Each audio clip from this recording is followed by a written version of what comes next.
प्राचीन जंगलों और भूली हुई कब्रों के बीच बसे सिसलाक के छोटे से शहर में एलिस नाम की एक युवा महिला रहती थी, जो अपनी दादी एलेनोर की रहस्यमय मौत से परेशान थी। शहरवासी दबी आवाज में एलेनोर के अलौकिक के साथ भयानक संबंध के बारे में बात कर रहे थे। एलिस को अपनी दादी का पुराना विक्टोरियन घर विरासत में मिला, एक हवेली जिसमें चरमराते फर्शबोर्ड और मंद रोशनी वाले हॉलवे थे।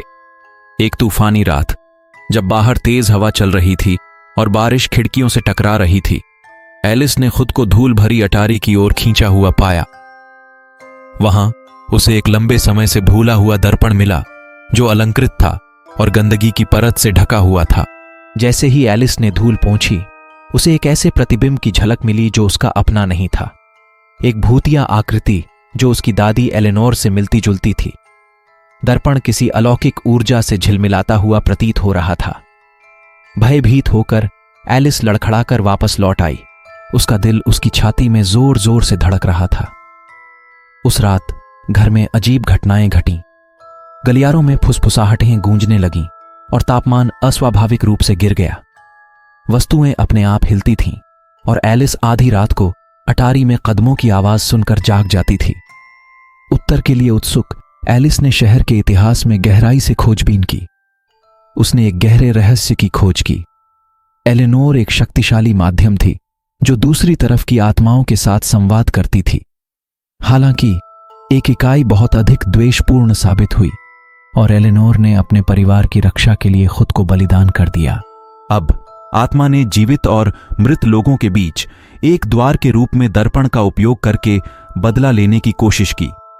जैसे जैसे एलिस ने रहस्य को उजागर किया, द्वेषपूर्ण भावना मजबूत होती गई, जो हर गुजरती रात के साथ दर्पण के माध्यम से प्रकट होती गई। एलिस ने एक स्थानीय अपसामान्य अन्वेषक डॉक्टर सैमुअल ब्लैकवेल से मदद मांगी।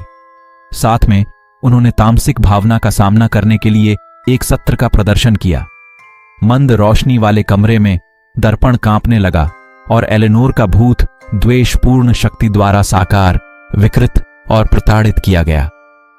सत्र के माध्यम से एलिस ने आत्मा का नाम सीखा, मलाचाई, दुनिया के बीच फंसी एक दुष्ट इकाई। मलाचाई की पकड़ खड़ी हो गई और कमरा अप्राकृतिक ठंड से भर गया। एलिस अपनी दादी के प्रति प्रेम से सशक्त होकर एक शक्तिशाली मंत्र के साथ मलाचाई का सामना किया। दर्पण चकनाचूर हो गया, जिससे एक चकाचौंध करने वाली रोशनी निकली, जिससे दुष्ट आत्मा दूर हो गई। घर में सन्नाटा छा गया और एलेनोर का भूत एक कृतज्ञ मुस्कान के साथ फीका पड़ गया। इसके बाद सिसलाक एक सामूहिक सांस छोड़ता हुआ प्रतीत हुआ। शहर अपने शांतिपूर्ण अस्तित्व में लौट आया और एलिस, हालांकि हमेशा के लिए बदल गई। उसे इस ज्ञान में सांत्वना मिली कि उसने अपनी दादी की आत्मा को आराम दिया था। हालांकि जब एलिस आखिरी बार अटारी से गुजरी तो उसने दर्पण के बचे हुए टुकड़ों में एक परिचित आकृति की झलक देखी। एलेनोर की एक क्षणभंगुर छवि, जो पुरुषवादी आत्मा के चंगुल से मुक्त थी, उसे प्यार और कृतज्ञता के साथ देख रही थी।